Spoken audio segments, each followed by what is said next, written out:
Hey guys, it's Wednesday the 25th. You're going to get another video right after, actually spliced into this one for Tuesday the 24th, because yesterday I didn't get that out. I did all the steps except for sending on to the guys to edit and punch out to you. So it kind of an interesting thing happened to me yesterday. I was talking to one of our clients, it was actually Miller, and she quoted Tom Sachs on something, and she said, "Sent does not mean received." Which I thought was really interesting because, one, I didn't even send, so there's no way you guys could have received it. But that's something that I've communicated quite a bit to my team lately and to others, that I know we are in a electronic heavy world. We send things out, we expect they're going to get it. Technology is not always our friend. I've seen on several instances in the last month that people sending things, the others not receiving, and those who sent it failed to follow up, but they did really good at being very frustrated with the person they sent the information to.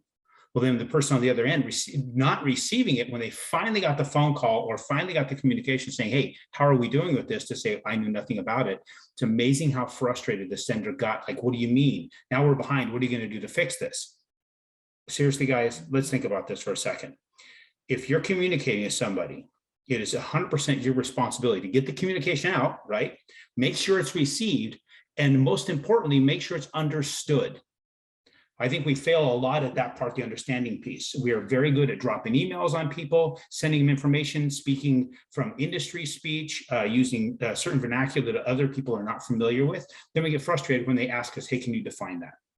Take the time to understand what you're saying so well that you can dumb it down to the point that your toddler can understand what you're telling them.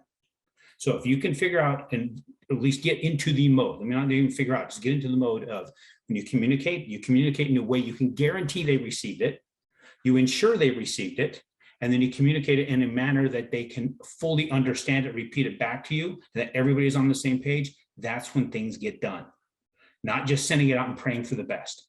In fact, if you're the type of individual emails, then emails again, I'm gonna tell you, stop that shit right now. If you email them, they don't respond within a certain amount of time, pick up the phone. That's why it exists. Quite frankly, I'd like to get rid of these damn things and go right back to the old rotary phone, because you knew damn well the other person was on the other line when you dialed their number, and it rang and rang and rang until they picked up.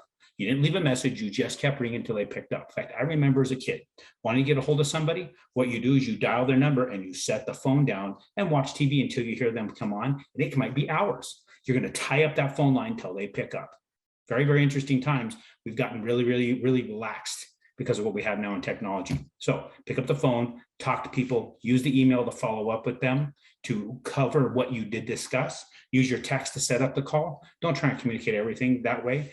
They're great, great tools, but I think if we're going to have something important to discuss, pick up the phone. So now I'm going to get you into yesterday's message. I'm looking at the markets, the coupons that I look at to kind of track real estate investment rates.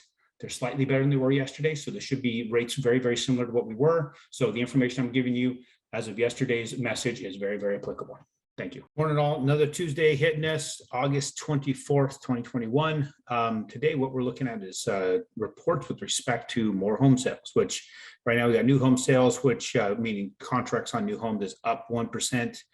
July was a bit stronger than expectations. New home sales are at 708,000 annualized. So when you look at those numbers compared to what it was pre-COVID, it's really not much lower. So even though that is slightly down year over year, we're not far off of where we were before things hit us so hard in 2020.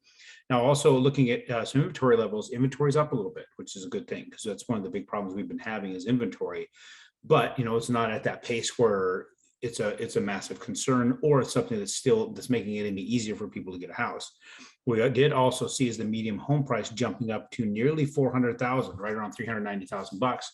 So when you see those medium home prices and the houses that are existing home sales going up in price so much, that's going to put a lot of price pressure on everything. So it's going to make it harder for people to build lower income housing, or at least lower priced housing. So a little bit of interesting thought process there. It's just going to push prices of housing up continually, even for the people doing new construction. They're kind of forced into building something a little more expensive just because of the medium home price going up. On top of the fact, we still have that lag of lumber's coming down, but it's not translating into actual retail prices quite yet.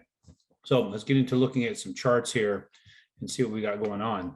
So I'm going to show you just what we look at for owner occupied properties, right? The 2.0, the Fannie Mae 2.0. So I just kind of looking at this particular chart here, and what I found, we do have some resistance that built here, and with that resistance that was built up around that 101, I think it's right around the 101.45 range, 101.46. What we're seeing there is that is kind of a ceiling that keeps being hit. It also looked to be building up, one of those upper channels like what we built here. But you got this really strong ceiling we keep hitting, keep hitting. Maybe it's keeping it in this channel. I can't say yet. It's not enough form to be able to say whether or not this is actually an upward trend. But I do know what we've got is the 50-day moving average and the 100-day moving average kind of helping us have some support. With these two support lines, maybe we might channel this up, but it's going to get squeezed if, in fact, this is a channel being formed, and we do have what appears to be a strong ceiling. Several times we hit here. It might be something that might squeeze us out of this, and if it does squeeze out of that, it's going to go one direction or the other. It's going to keep going up with that channel, or it's going to go down and create a whole other create a whole new bottom.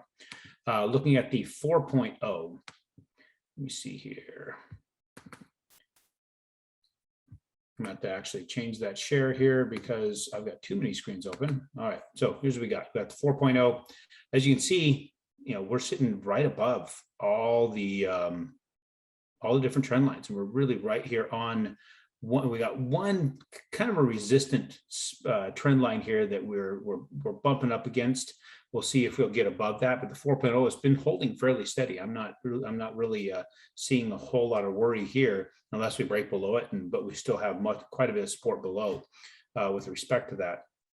Then you're looking at we do have the 3.5, which I also keep an eye on, but this one's a little bit different. We're now sitting below all the trend lines, the 100-day moving average, the 200-day moving average, the 15-day moving average, we're below all of them, so that adds more resistance to get over. We're also sitting on resistance. So there's a lot here that's pushing against us to get, I would say we're going to probably go sideways a bit in the 3.5, and with us being with the investor rates and the investor loans and us not going directly to the universal mortgage-backed security, we're using those as kind of a reference.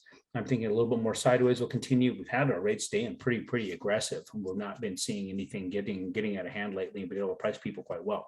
So I'm encouraged that we'll probably continue to stay on the sideways trend, but we do have a lot blocking us from really getting lower interest rates. So when people ask me what I think, will it get lower? Well, I'm looking at this right here. It doesn't seem to me that we're going to see anything that's going to push it lower unless it's being acted upon by some other force that would force a lot more money back into that. But you've got a little bit more reason to go into stocks because we have the new approved vaccine from the FDA. That's helping boost stocks a little bit. So I'm not encouraged that we're going to see a lot of big, massive movement in the mortgage-backed securities. Potentially some negative, especially in the 2.0 with where it's getting squeezed. But we'll see where it goes. I believe we're going to go sideways a bit. So I'm not overly concerned about rates going up, or I'm really not thinking they're going to go down. So thank you guys for watching. We'll get you some more information on Friday.